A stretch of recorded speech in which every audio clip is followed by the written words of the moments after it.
I will give you a brief background of Willy. So just to keep you guys all informed, Willy Ogorzaly, he's the principal product manager at ShapeShift. He's a former CEO of Bitfract and at Just Legal. And at ShapeShift, they follow 4 fundamental principles. Those being self and security custody, security and self-custody, free trading and high liquidity, 24/7 customer service and effortless user experience. The unique thing about this organization case study is that they are a DEX turned DAO. So that's going to be very interesting to learn more about, because we have yet to see a really true decentralized protocol, and excited to learn about how you guys have gone forth with it. So thank you so much, Willy. The stage is all yours, and feel free to throw in any questions in the chat throughout his talk, guys. Thanks. Yeah, feel free to ask questions. Feel free to stop me. Definitely want to make this interactive. Yeah, that's a great background. And I was thinking it'd be cool to kind of talk to you guys about the process that we've been going through at ShapeShift, from going from a centralized corporation that was started back in 2014. We had over 65 full-time employees plus contractors. And in July, we announced that we're going full DAO. And right now we're in the process of dissolving the corporation, transitioning all control over to the DAO. And we have basically till the end of the year. At the end of the year, we're going to dissolve ShapeShift. And so right now we're in the final stages. All the employees have been let go in phases. And by the end of the year, December 31st is my last day, and I will be fired as well. But it's a good thing. And yeah, we can talk a little bit about why. I think I'm going to start by checking out I just got a new computer, and I need to give permission to Zoom to share the screen. Let me see if I can do this without leaving. Okay, I'm going to quit and reopen. I'll be right back so I can share screen. Thanks, guys. No worries, take your time.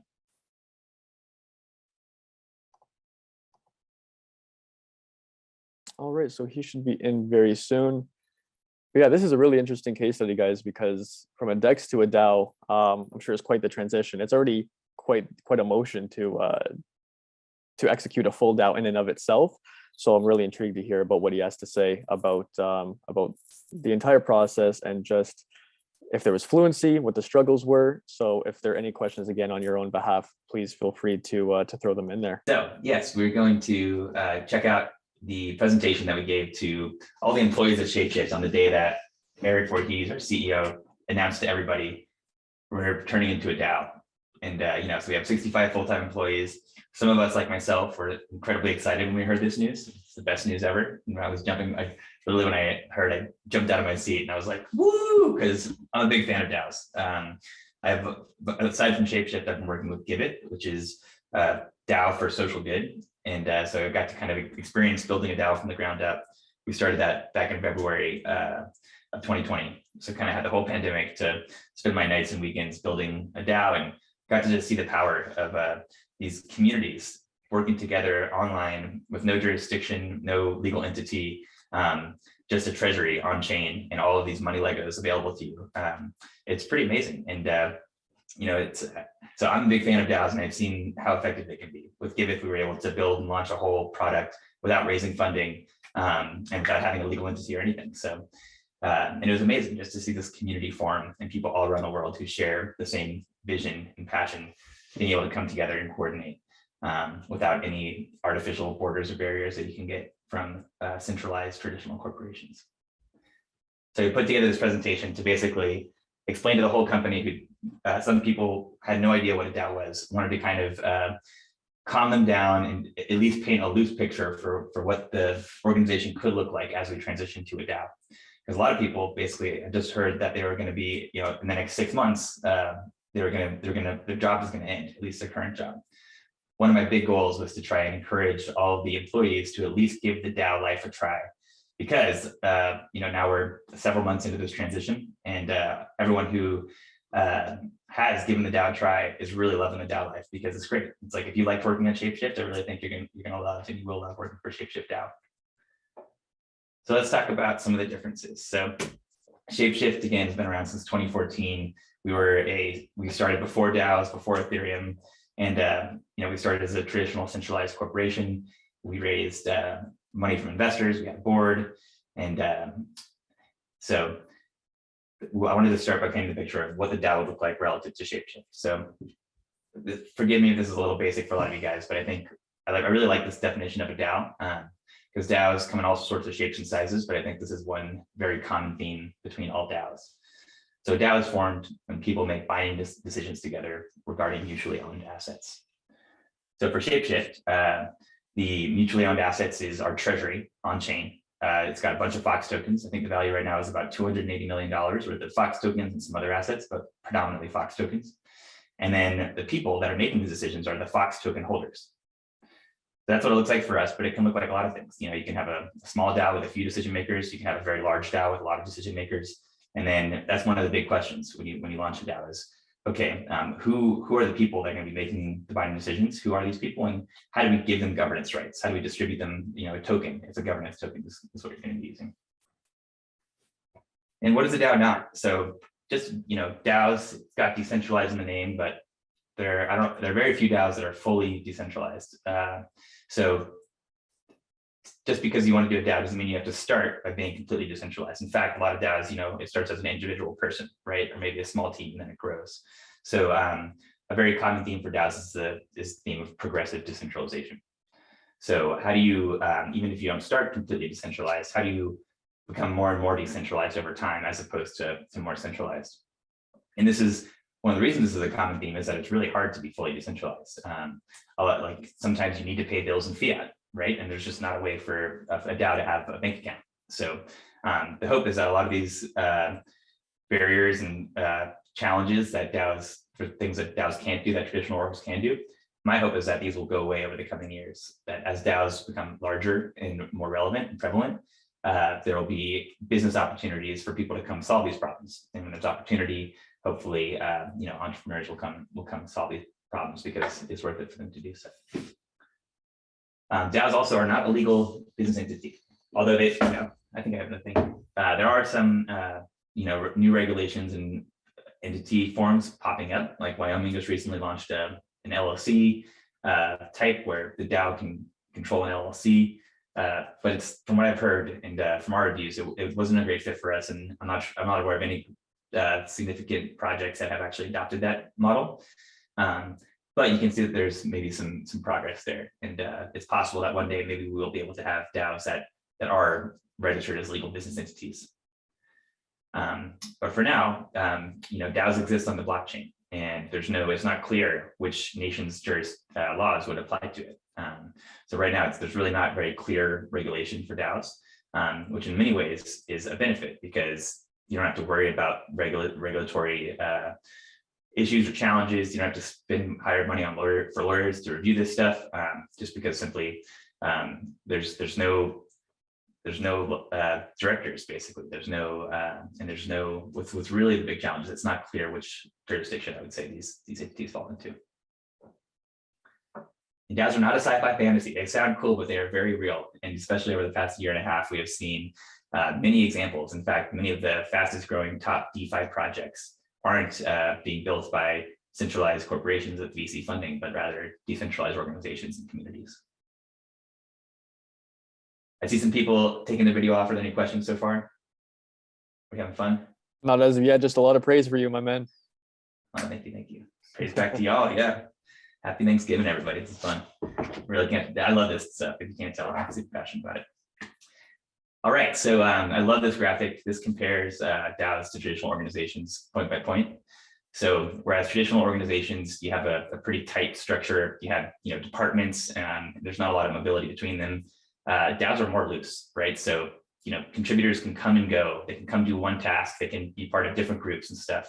It's much less rigid and a lot more fluid, which gives you lots of benefits. Because yeah, and I guess we'll have another slide that we'll talk about that later. But yeah, we're already seeing this at ShapeShift, where we just have we're able to accomplish so much more, and we have so many more contributors, many that aren't full time, but that are just, you know, fans of ShapeShift. They have some free time, and it's cool for them because it's a great way for them to learn. You know, you can really just come to a DAO and add value in any way. And what I always say is, like, if someone's contributing meaningfully to a DAO and they're not getting rewarded, then the DAO is doing something wrong. DAOs are much more grassroots, whereas companies are much more hierarchical. And DAOs are much more bottom up, whereas companies are more top down. You have the board and CEO and the hierarchy.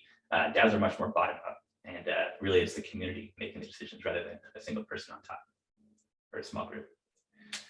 DAOs are much more transparent, whereas companies usually aren't transparent. And at ShapeShift, this is one of the things that I really did not love about working at centralized ShapeShift, is that we always were so secretive about what we were working on, and we never talked about stuff until we launched it.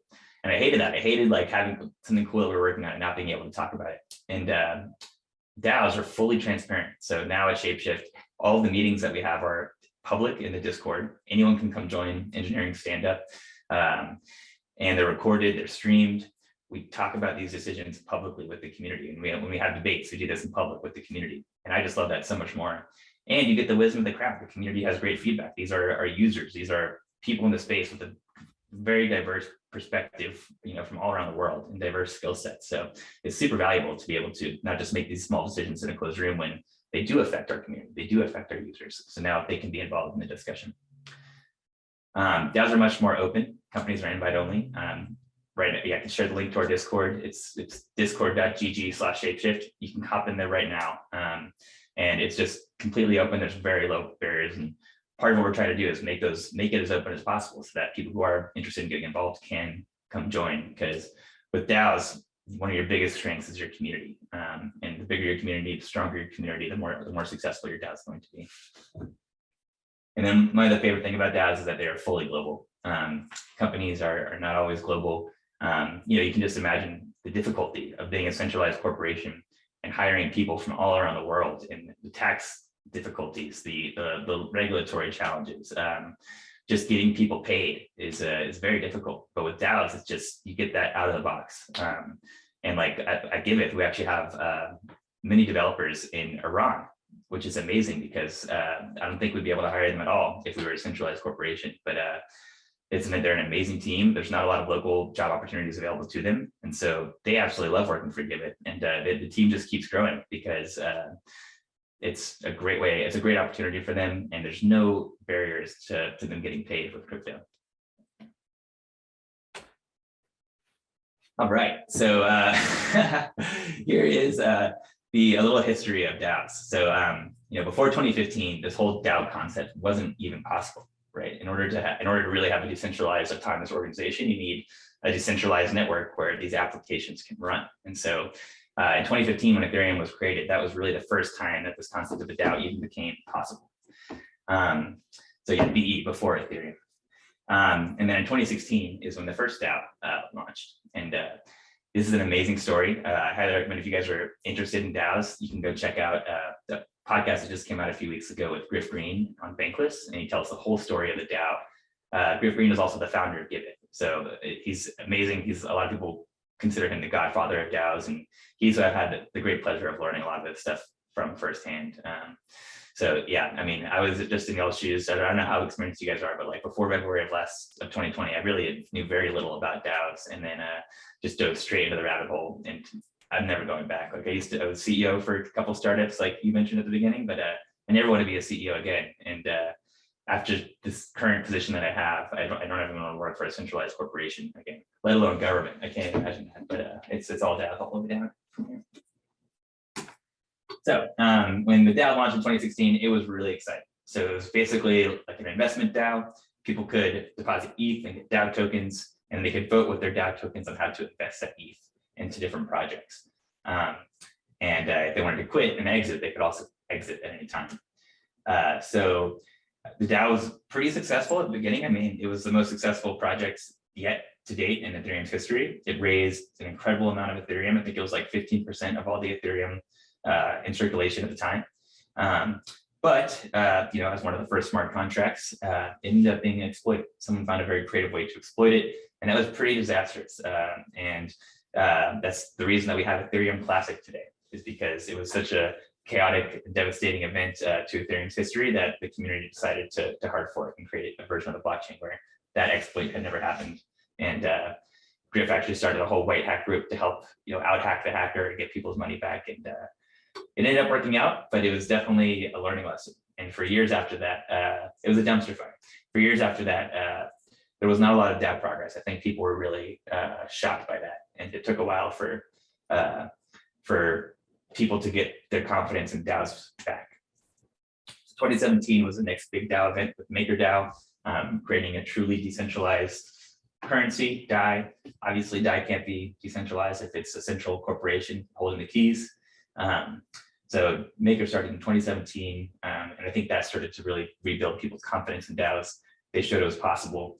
Maker did an absolutely incredible job of building their DAO and pioneering this. And they're actually now, they're also going fully decentralized. So they had a foundation that they set up for a while, and now they're in the process of completely shutting down that foundation and going full DAO, which is pretty amazing to see. So yeah, things are starting to look a little bit better. Fast forward to 2020, there were a few more DAO projects that got created, but like Aragon, DAO Stack, also some DAO frameworks. So like Aragon, DAO Stack, Moloch, these are all tools and building blocks for other people who want to come create DAOs. Metacartel, DAO created that also continued providing a ton of tooling and resources for DAOs like SaveLeader. If you've heard of SaveLeader, that's a tool that we use at ShapeShift to stream tokens. That was built by Metacartel. Yearn, really successful DAO. So things are starting to look good. It's like people are like, all right, DAO stuff, this is pretty dope. These DAOs are getting built, they're building communities, they're shipping products, and these products are, proven to be incredibly effective and becoming some of the top DeFi protocols out there. Curve was an interesting one. Some anonymous person in the community just deployed their smart contracts, and they were like, oh, I guess we're live. SushiSwap, Uniswap. And then in 2020, here comes Snapshot. And Snapshot, I think that's that little lightning bolt, was a pretty pivotal moment in DAOs. So for those of you that aren't familiar with Snapshot, what Snapshot enabled is gasless voting. So instead of having to broadcast a transaction on chain, which, as you guys know, on Ethereum mainnet is incredibly expensive. In fact, I have a transaction pending for DAO Stack right now, just to get our funds out of there. We're trying to move all these donations for Give It that we have in DAO Stack out, and this probably cost me like $2,000 in gas just to go through this process of like making a proposal, voting on the proposal. I had to boost the proposal, executing the proposal. Some of these transactions are like $600 each, and it's, no one wants to spend hundreds of dollars to vote. That's not fun. So Snapshot was a big game changer, because Snapshot was the first time that you could have gasless voting, where you just sign a message, so it's still cryptographically secure. You're signing it with a private key. All these signed messages are stored in IPFS, which is decentralized data storage. It's pretty cool.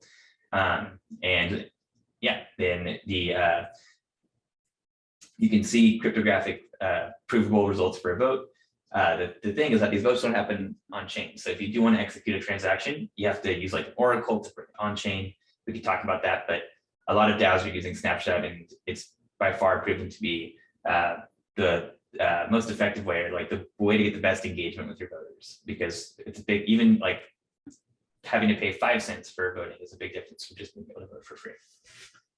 So once Snapshot came along in 2020, we really started to see DAOs take off. And I apologize, I can't see everything because there's this like Zoom video thing, and my mouse has disappeared. It's like, there, here's the mouse. Okay, I'm gonna rearrange this thing real quick.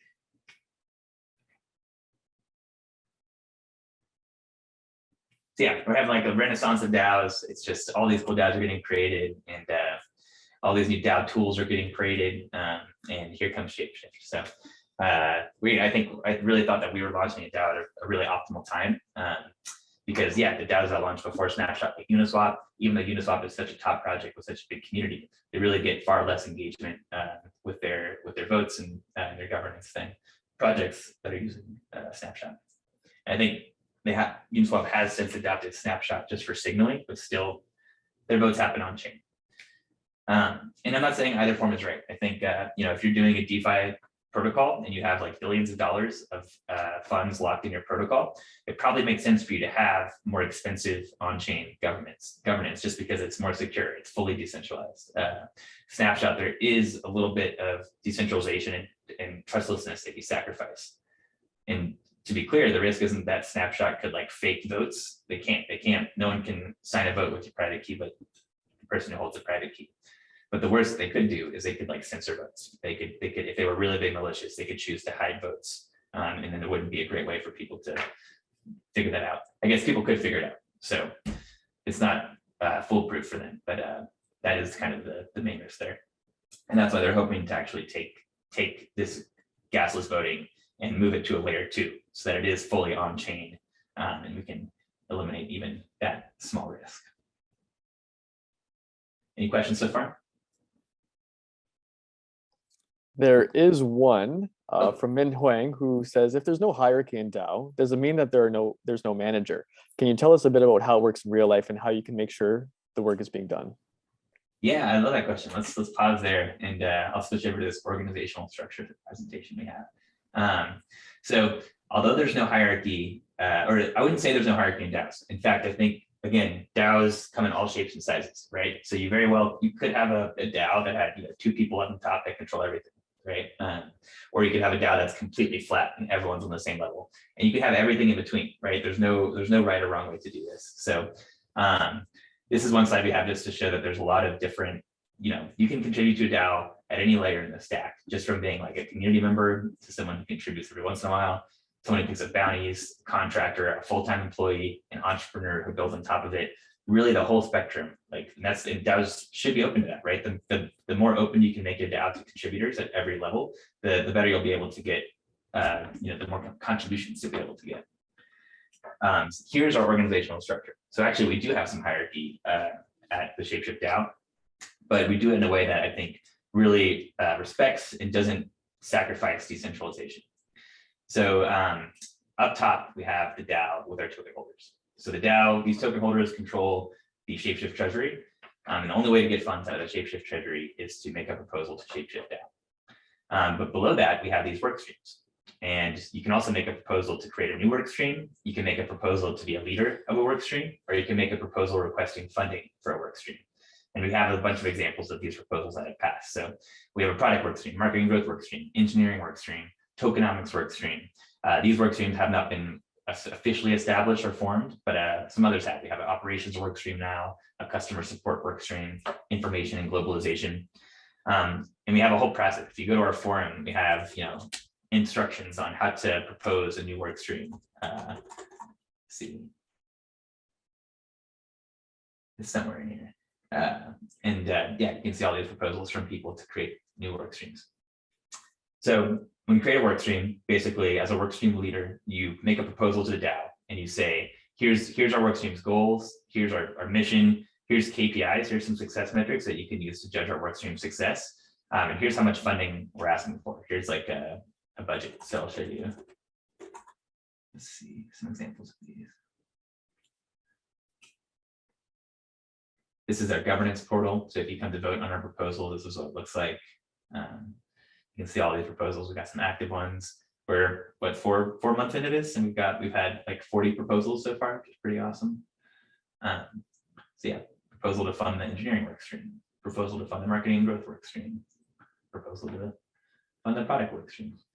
So in these work streams, you can see goals, success metrics, a budget. So these work streams put together budgets for what they're going to be spending money on, and what the benefits are. Why should the DAO fund this work stream?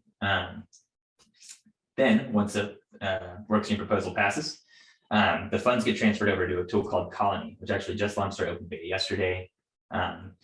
This is basically what Colony works like. It's almost like you could think of Colony as like sub DAOs for each of these work streams. So on Colony, the only way to, once funds are transferred from the ShapeShift DAO over to these work streams on Colony, the only way to move funds on Colony is to make motions, and your voting power, as opposed to voting power just being based on Fox tokens, your voting power is based on reputation. And your reputation is calculated based on how much Fox tokens you've been paid in a given work stream relative to everybody else in that work stream. So it's like you really got to earn it, basically. And Colony is super cool. You make these motions, and as long as no one in your work stream with reputation objects to the motion, then the motion just passes. So Colony, again, is a very flexible tool. You can set it up in a lot of different ways. They used to have, I wonder if they have this cool little, no, they used to have this cool thing on their homepage. I just noticed this the other day too. Gave them a quote, and ShapeShift is one of the top projects using Colony. So always fun to just like notice a picture of yourself on some random website. So Colony, these motions just pass if no one objects to them. And it's very flexible. The way that we have it set up is where it's really work stream leaders' responsibility to get everybody paid. The work streams, they're not really managers, they're really more of leaders. And the work stream has the ability to object to them. So the work stream, they don't have complete control. The work stream their control, their voting power is just based on how much they've been paid relative to the whole work stream. So typically the work stream, can overpower them if they wanted to. And yeah, it's in work stream leaders' best interest to make sure that the work stream, that they basically take the resources that they've received from the DAO and from token holders, and they allocate those resources in the best way and they see fit to achieve the goals that they've laid out. As long as the work stream is hitting their goals, then it's likely that the community will choose to approve the next budget cycle for that work stream. If a work stream leader is not, if a work stream is not achieving their goals, then the community has a few options. They can either vote to replace that work stream leader. They could even vote, in an extreme case, to take back the funding from the work stream. So that's why it's still very decentralized. Token holders at the end of the day still do have complete control, right? They have veto power, they're in charge, but they don't have to vote on every single payment, which is huge. Because we have, again, we have in our colony, you saw we have over 40 members, basically 49 members right now that have been paid. It would be incredibly cumbersome for token holders to have to vote on every single payment proposal just to get some of those people paid. Now, token holders can just look at these budget proposals from work streams. They can see a work stream's plan. These work streams hold office hours, weekly or bi-weekly. So there's a lot of communication. There's Discord channels where you can see what's happening in these work streams. And yeah, token holders can have as much visibility as they want, but they're able to just vote on these high-level decisions and then leave the more day-to-day decisions up to the individual work stream. So that was a long answer to the question, but I think it's a good question, an important thing to explain, because I think it is a common myth. A lot of people think that that DAOs, they assume that it has to be totally flat. And I think that is a false assumption. And I think what we're seeing is that you really can't scale that large. Just like a traditional organization, maybe when you're small as a startup, the CEO can have their hands in everything, right, and know everything that's going on. But as the organization scales, the CEO just can't do that anymore. It's unreasonable. So instead, they can, you have managers and you have departments. And DAOs, again, you could have it with managers. We prefer more like leadership, not necessarily telling people they have to do something, but making sure that your community and your work stream knows what the goals are and they have the resources they need to achieve them. All right, did I answer the question? Any other questions that popped in? Yes, Have you agree on salaries? there was a thank you, but yes, absolutely. The next question is from Slim Skiri, who asks, how did you agree on salaries? That's a great question, and I was actually thinking about covering that too, because it really is a good relevant question. Let me see here. Okay, so we have got a guide to colony both for workstream leaders and for contributors. And so, here's a question: how do I get paid? I wanted to find. Okay. So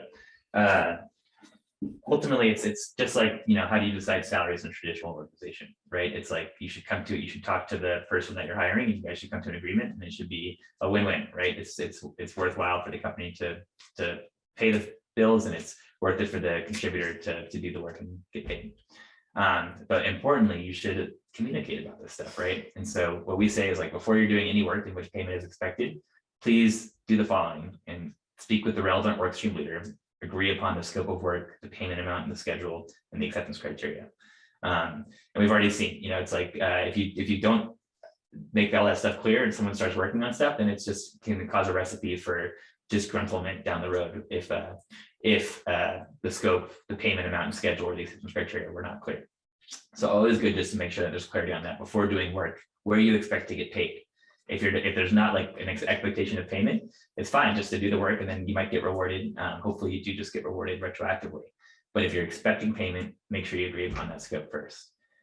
I think for how do the workstream leaders decide on the salaries for full-time positions, they made it competitive, right? And I think they even made it a little bit more competitive because with the understanding that this DAO stuff is a little weird and we might have to pay a little bit more than a centralized corporation to attract the same level of talent. And I can show you some of these salaries as examples. They're competitive. They're very much in line with what you would see at centralized companies. And we also include some benefits as well. So these are the salaries right now for these positions: workstream leader, project manager, very competitive. And you get 30K, which covers benefits. It also covers gas fees that you might need to pay to move your funds around when you get paid. We kind of just bundle that all into 30K benefit bucket. So not like the craziest salaries in the world, but definitely competitive. And so far we've been able, it's been really awesome to see the level of talent. I feel like we're able to attract even better talent as a DAO than we're as a centralized corporation, which was something that I think we were a little bit worried about before. But yeah, so far I've been really impressed with the talent we've been able to attract just by putting out some tweets. All right, any other questions pop up? Zachary would just like to see the proposal page one more time, such as the abstract. Yes. Sweet, thank you. Here you can see, there's some proposals look a little different. There's some variability here, but and you can go check any of this stuff out. If you go to app.boardroom.info/shapeshift, you can check all these proposals out. I'll go ahead and show you the proposal template.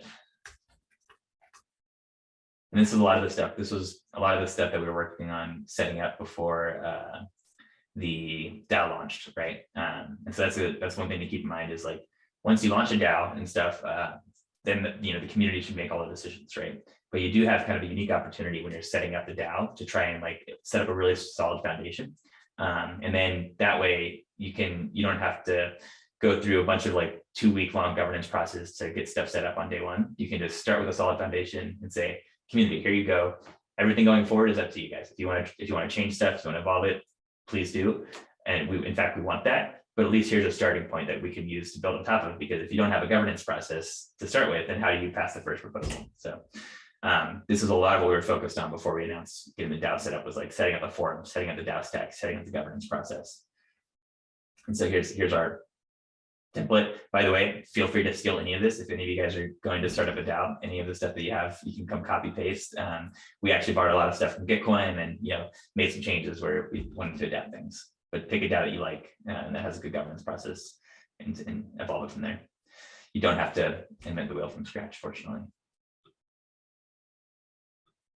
All right. How do we ensure that the DAO is not controlled or taken over by some form of oligopoly? Yeah, that is a great question. So for us, our governance token is the ShapeShift Fox token, right? So you can see there's like 100 million or so of these Fox tokens out in circulation. So if you wanted to have more control, we could see right now there's typically like 7 million Fox. The quorum is 4 million. We get anywhere from like 4 million to 9 million votes on proposals. So if you wanted to be a malicious actor, you'd have to go get probably at least like 9 million Fox, at least. Because I think if there was a malicious proposal, we could really rally the community together and say, hey, community, come vote against this malicious proposal, right?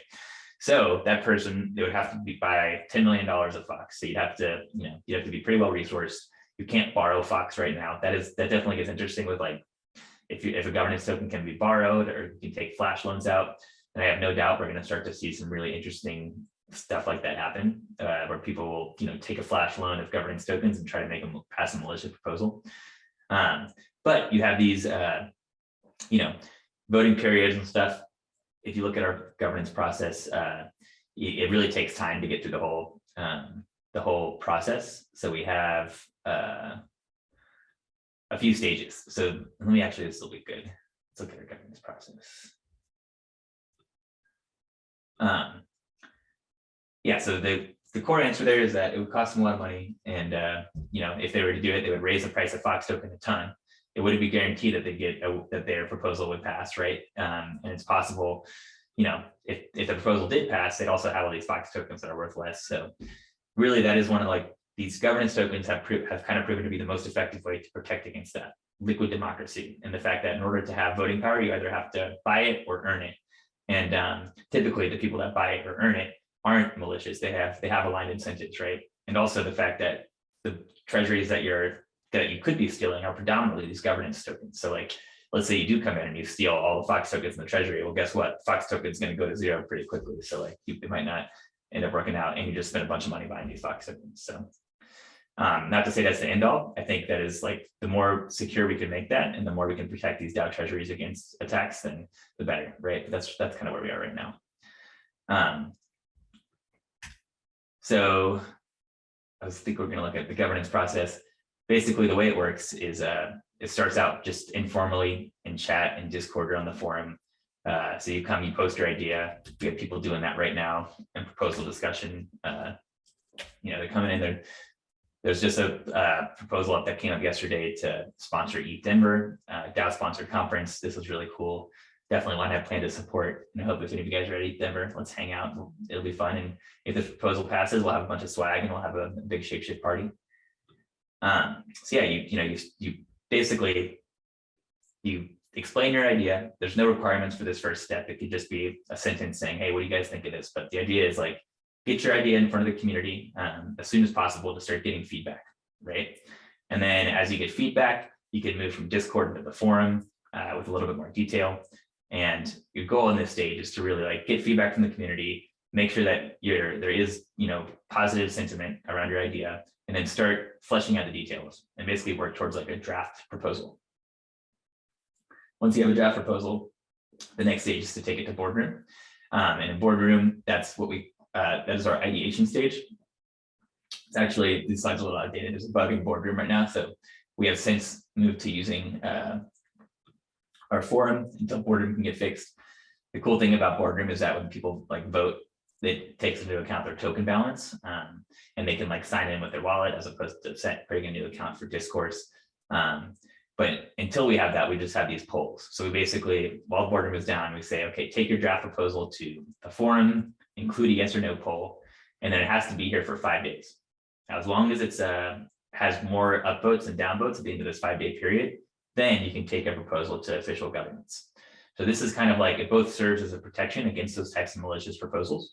And in this stage right now, it's actually not even taking into account token balance. In some ways that's good, in some ways that's bad, because you could just create a bunch of discourse accounts and try to game it. So I do hope we can get back to boardroom soon once they fix the bug.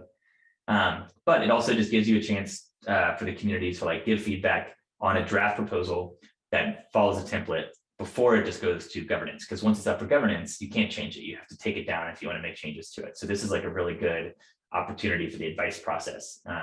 It's also good too, because the minimum requirement for proposals is 3 days. And having this 5-day requirement ensures that like, even if you can only check in once per week, you can at least see every proposal at some point in the official process before it just gets passed. So you have a chance to weigh in.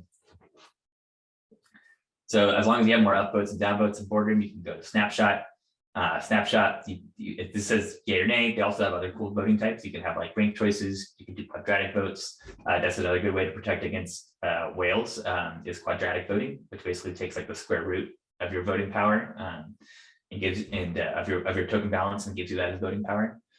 Snapshot's super cool too. Like there right now with Fox, you get voting power for Fox on multiple different blockchains and liquidity pools, and they make it really easy to configure that in Snapshot. So yeah, right now on Snapshot, you get voting power for Fox on mainnet, for Fox in ETH and the LP tokens that are staked in the farming program, Fox on XDAI, Fox and the LP tokens on HoneySwap. It's pretty cool. So like Snapshot makes it really easy to detect token balances on multiple different EVM chains and even in DeFi strategies. So you can give people voting power, and you don't have to like disincentivize putting Fox into a liquidity pool, because we want people to put Fox into liquidity pools.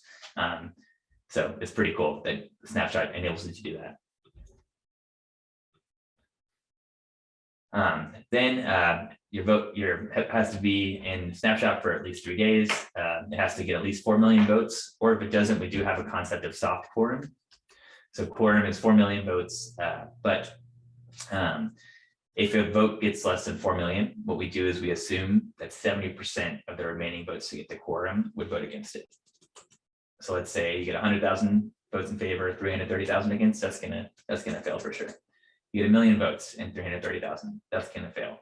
But if you get 1.2 million and only this many bad votes, you're gonna pass basically. So This is just a way to ensure that like even, you know, especially as we raise quorum and stuff, some weeks we don't get as much participation. I think this past week we had some votes that didn't quite get to full quorum, but they are going to still pass through soft quorum, which is nice. Looks like we're getting a quorum on most of these. Yeah, this one wouldn't have passed quorum, but clearly it's like the community wants this to pass, right?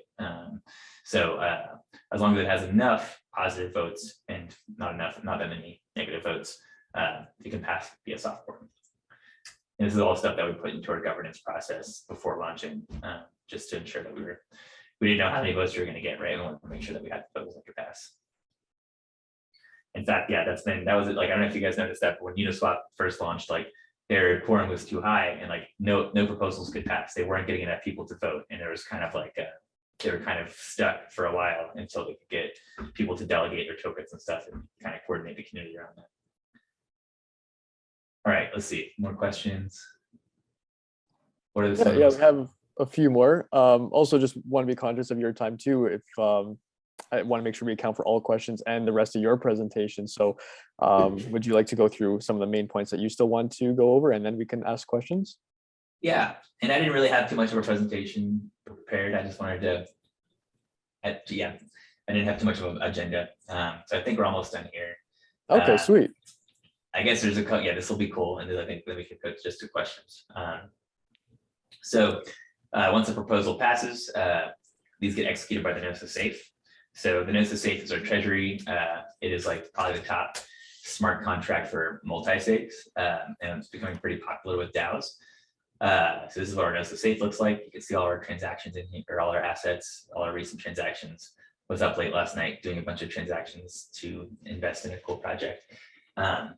And yeah, so right now we do have a multi-sig on this, and this is how a lot of DAOs operate, is that they use snapshot for voting, and they have a multi-sig to actually execute the transaction. But that's not very decentralized, right? It's like basically you're still trusting these multi-sig holders to actually like execute the will of the community. So here's that concept of progressive decentralization again. So SafeSnap is that oracle I mentioned earlier. So like if votes are happening off chain with Snapshot, how do we then bring those votes on chain so that we can execute transactions in a really decentralized way without just trusting a small group of multi-stakeholders? And that's what SafeSnap does. It provides an oracle, and the oracle uses game theory, where basically it is a smart contract, and real humans, just like if you guys remember, not Eric, Augur, the prediction market. Augur had a whole game theory to like incentivize people to come in and like bring results that happen in the real world off chain on chain, by basically like staking their tokens behind the outcome. It's basically the same idea here. There's people who have seen the actual outcome of the vote on Snapshot come and say, hey, this proposal passed, and I'm going to put up 1,000 Fox for it.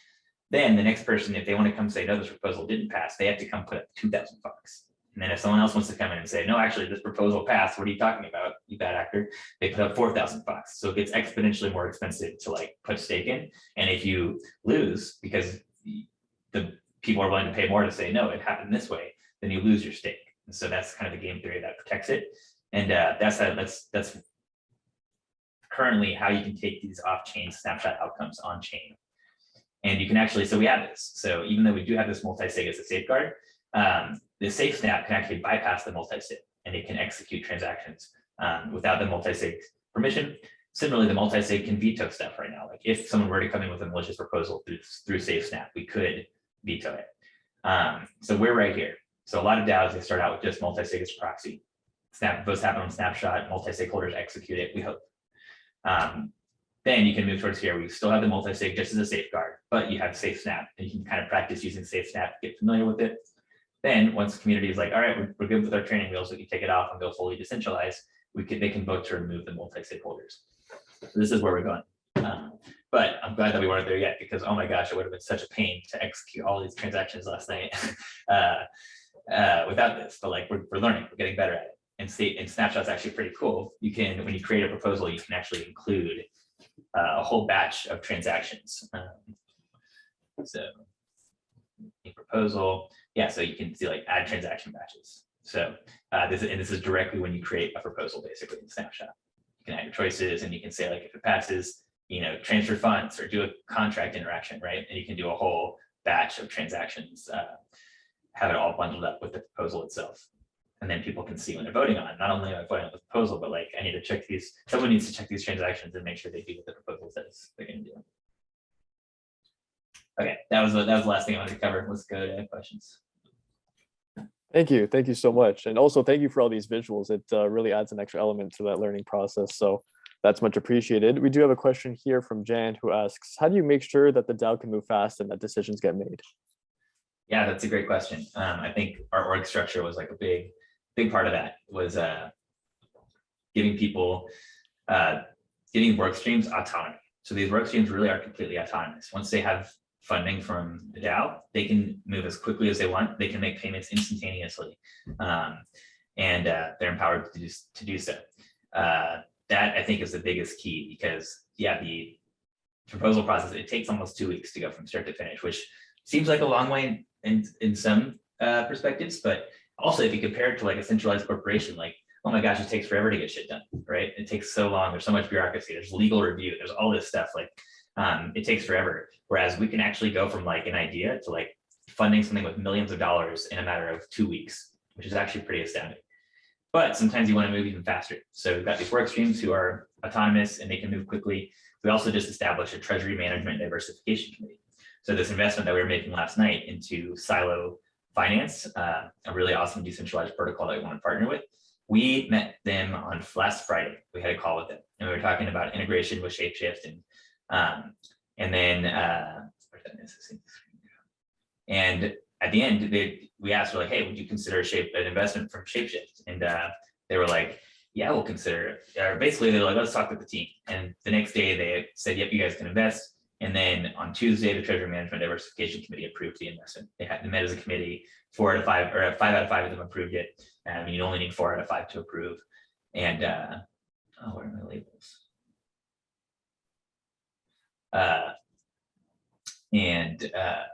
Yeah, we were able to move really quickly. Part of like why we created this committee via proposal was so that we were able to move quickly on these opportunities, because we had to they actually waited, and we invested last night. They're like waiting for us to launch their DAO, basically. So it was very time sensitive, and like we wouldn't have been able to move that quickly through the traditional governance process. But the TM&D committee enabled us to do that.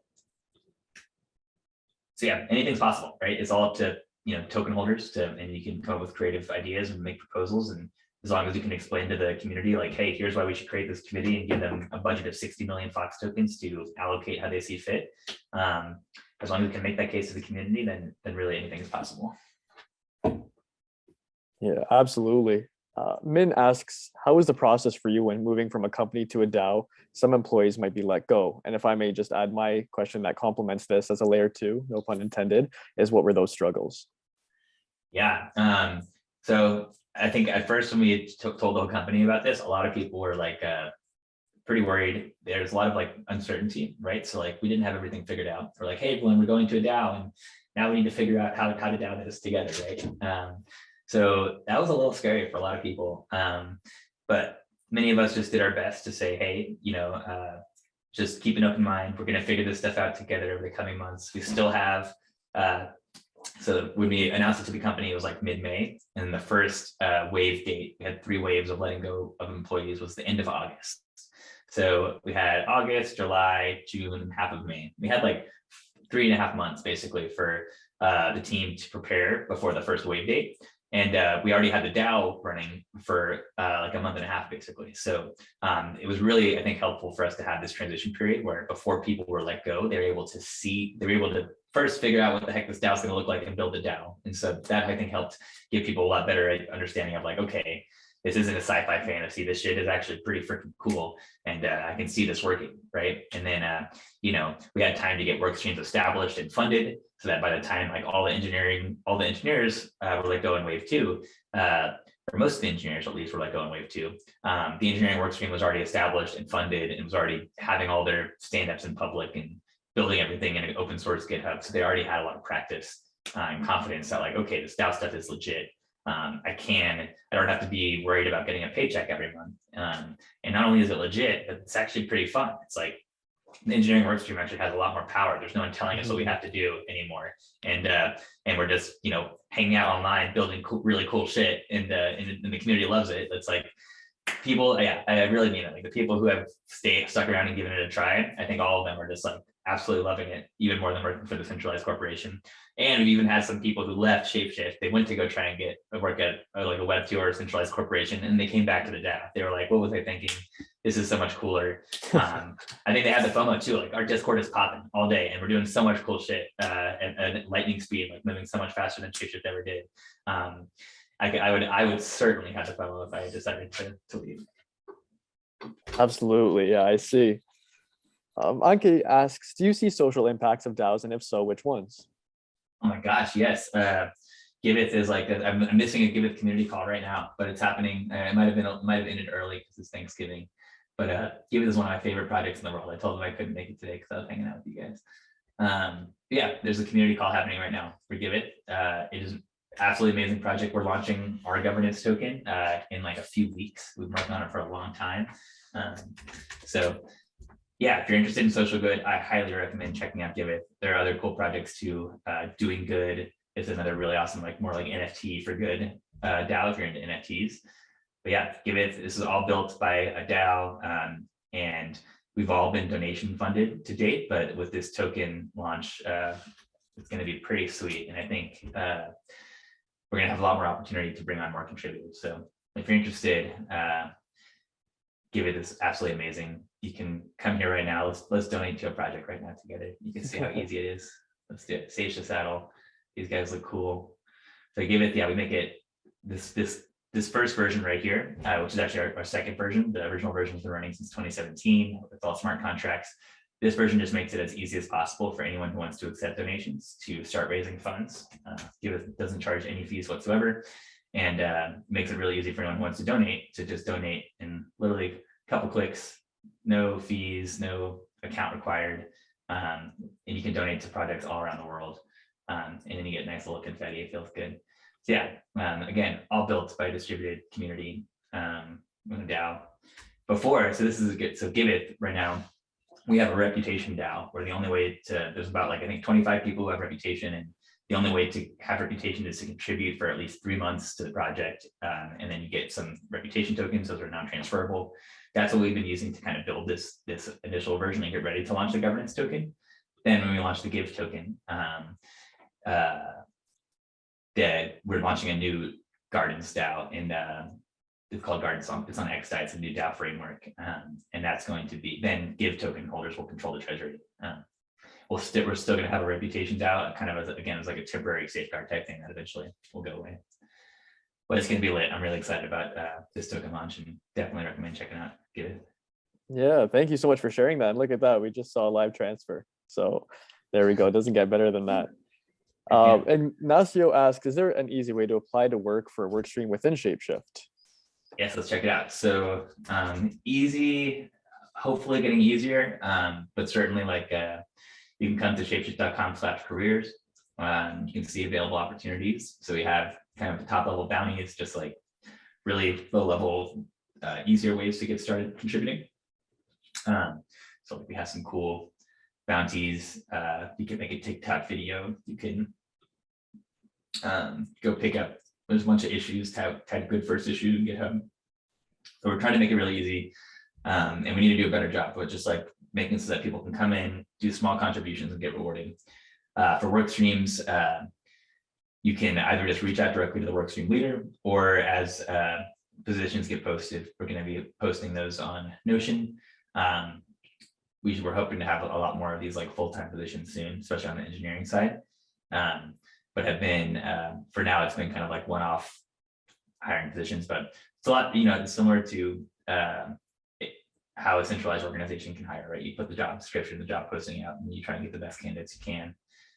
Workstream leaders is pretty cool, have the ability to hire. So that's also something that token holders don't have to vote on every single hiring decision. They can just appoint a workstream leader and trust that workstream leader to go out and find talent. Love that. Liad asks, what are some of the most common purposes people use Deep DAO for?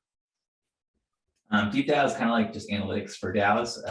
So I don't know. people who are interested in getting the metrics on different DAOs.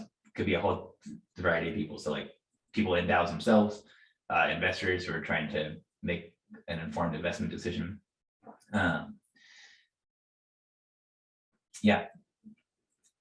It's basically its main purpose is just getting like some pretty cool, aggregating different like metrics for different DAOs, which is pretty cool. I like using it to see that it's just saying the overall DAO growth of how it came from like 300 million a year ago to 14.5 billion. And that trend is looking pretty good.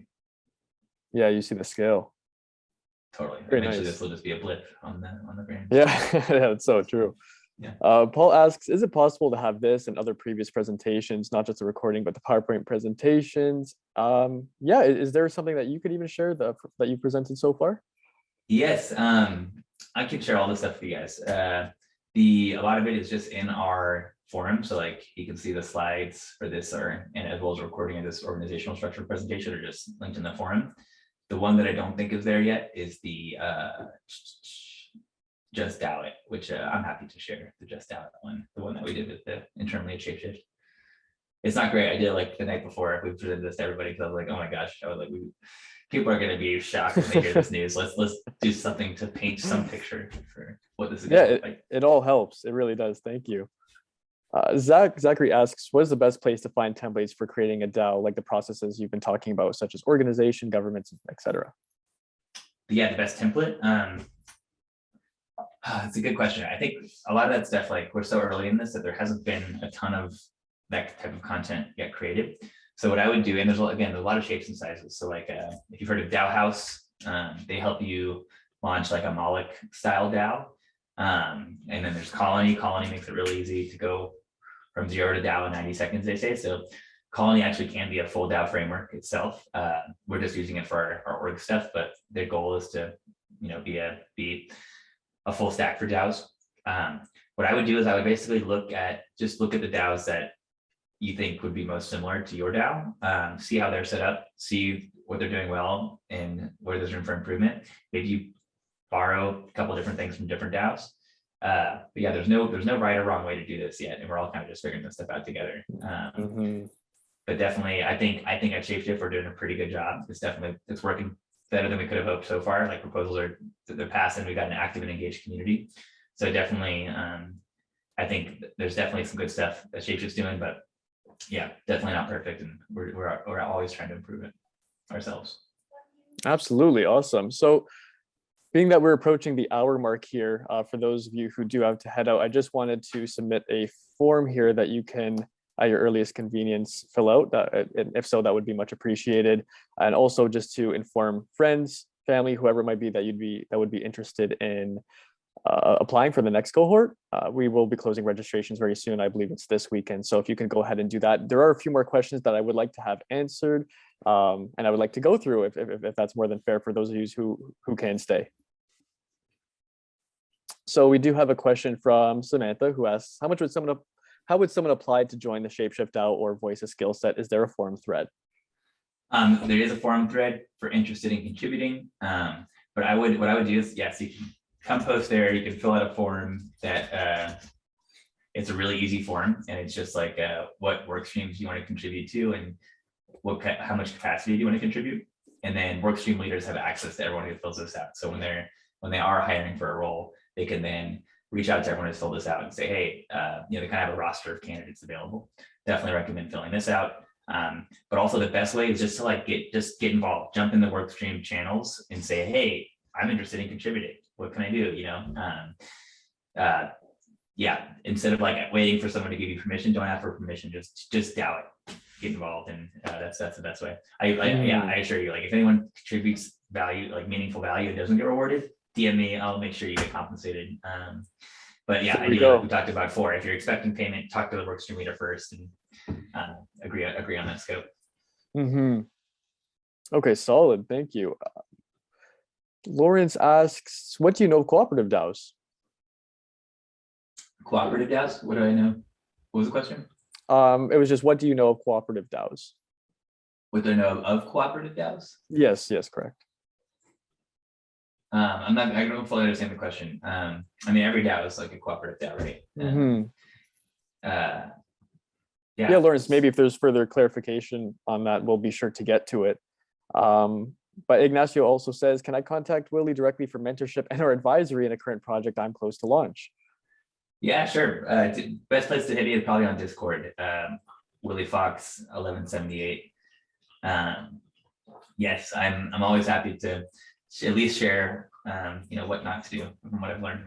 Yeah, that's very kind of you. Thank you. Willy Fox, what was it, 1978?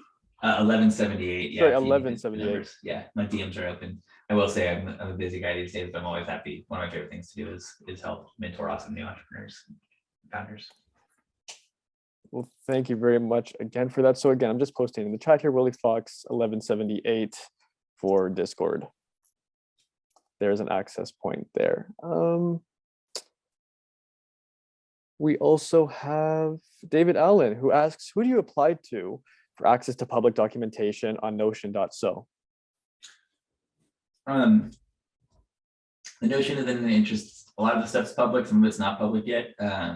Soon, there's not gonna be any application needed for, if you're a contributor, we can get you access to like edit stuff. For read access, we're in the process of like getting all this stuff linked to from shapeshift.com. So the Notion will feel like an extension of our .com. It'll say shapeshift.com, and then these like interested in contributing pages and stuff that will all be linked to directly from shapeshift.com, kind of like you saw with that careers page. Mm-hmm. So no need to apply unless you want to edit stuff. If you want to edit stuff, talk to the workstream leader for relevant workstream for stuff you want to edit. Or if there's not a relevant workstream, you guys can come in and you could propose a new workstream if none of the existing ones, if you think one's missing. Okay, sweet. And Lawrence has also posted your Twitter there, so thank you so much for that. Another access point to gather more information about Willy. I also wanted to add that Yip would have absolutely loved this talk as well. She last minute, she got backed up in a workshop, and she would have loved to be here, but she can access the recording, as can everyone else again. So I think that's a wrap up. If there's any other way that you know of that you'd like to share with people in terms of how to find you, or any last notes for further information, that'd be much appreciated. And again, I thank you all for your commitment to being able to stay asking your questions, and happy Thanksgiving to everyone in the States, and sending thanks to everyone around the world. Happy Thanksgiving. Yeah, you guys have been awesome. Great questions all around. I hope this was useful and fun. I certainly had fun. Yeah, I guess just I'll leave. Yeah, if you're interested in DeFi type stuff, or wallet stuff, being an interface to multiple different blockchains, ShapeShift DAO is an absolutely amazing community. We'd love to have you. If you're interested in social good, Giveth is an amazing community as well. It's a really exciting time to get involved with Giveth. Really, both projects, it's an exciting time to get involved with. And yeah, it's a great way to learn how to DAO it. Even if you do plan to go start your own DAO, which I highly encourage. It's a great way. Like I learned so much from being a part of Giveth DAO that then really helped prepare me and ShapeShift for when we launched our own DAO. So best way to learn is to just DAO it. Very true. Dive in. Heck yeah. Awesome. Thank you guys so much. Yeah, I hope to see you guys in the metaverse. Yes, absolutely. There, I believe, was there any other questions here? I hope I got to everything.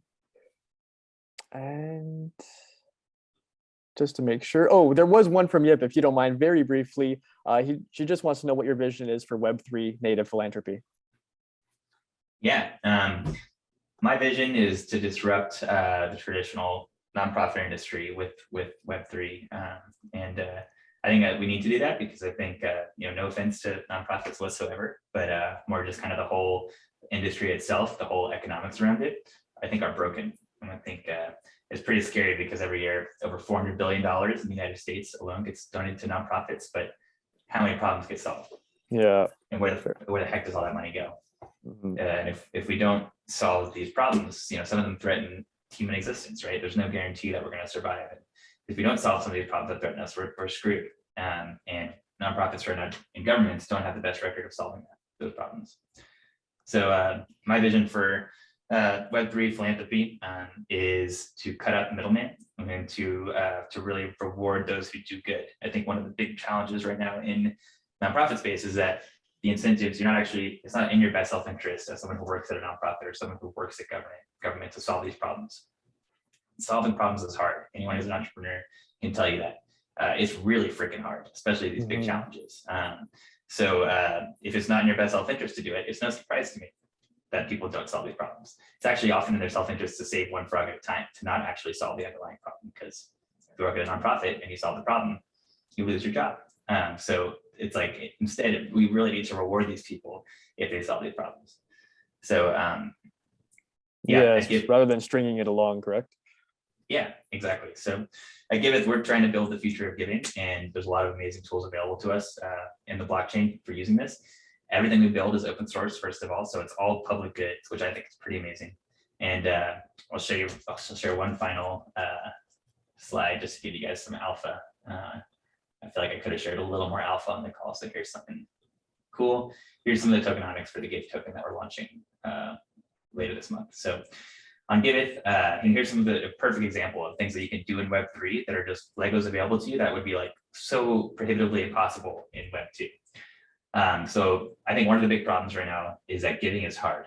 And I think that's a big problem that we can solve with Web3 is we can make giving easier. What I mean by that is that, like, if you want to donate to a cause, you have to go pick a project to donate to, right? And like, that's a big barrier. Giving away money should be easy. And people don't care about specific projects typically, they care about a cause. So you'll be able to donate to a cause and receive give tokens. That's when we talked about that earlier. How do you get your tokens out? If you want to be a DAO, you have to distribute your tokens. You can't be decentralized if you don't have this distributed group of people holding your tokens. So how do you get those tokens out there? It's easier said than done, right? And if you just sell them, then maybe that's not necessarily the best way to get them out, right? But here, we're able to give our tokens to people who donate on Giveth. That's a good way to give our tokens out to the community. And then there's no fees. 100% of every DAI donated to causes goes directly to end projects. And if you do donate to a specific project, you get your donation matched. And that's a great feeling as well. It's a great feeling as a donor to get your donation matched. And it's awesome for projects who are raising funds to say, come donate to us on Giveth, because every donation there is going to get matched. And then the cool thing is these money Legos. So while funds are sitting in escrow, between the amount of time they're donated to a cause and allocated to a project, they're earning interest, and that interest goes to the DAO. So Give tokens control that the funds earned by the treasury. That revenue opportunity is billions of dollars per year. If we achieve the vision of having donations flow through Giveth rather than through to charities, which I think makes a lot of sense because it's just like such a better model. You can like donate to a nonprofit, a bunch can go to overhead. You don't see where that money goes. You're paying fees, or you can donate and Giveth. 100% of every DAI donated goes directly to projects as matching funds. And in the meantime, your donation actually generates interest and like funds the development of these open source public goods. I think it's a pretty killer model, and that's the type of stuff that's possible in Web3. And like, I really think any of these industries that have like barely been disrupted by Web2, legal is a good example, charity is a good example, like it's barely been disrupted by Web2, and it needs to be disrupted, even though it's a little taboo to say that. Yeah, I think this is the key, basically, because it's just like you can build models that can't be competed with. And you can actually, what I love is you can build models that don't charge any fees whatsoever, but still generate potentially tremendous revenues in really creative ways. I think it's pretty awesome. All right, that's my spiel. Yes, that's game changing. I think so too. So that's the alpha too. Keep your eyes out for the Giveth token launch. If you've ever done any social good in Web3, you should be getting an airdrop from us next month. Solid. Well, thank you so much for all that information. Thank you again for your time and your expertise. And I think we'll leave it off from there. Thanks to the community as well. This is huge. Thanks, community. Thank you. Happy Thanksgiving, everyone. That's Willy, and that's ShapeShift. Peace out. Enjoy. Thank you.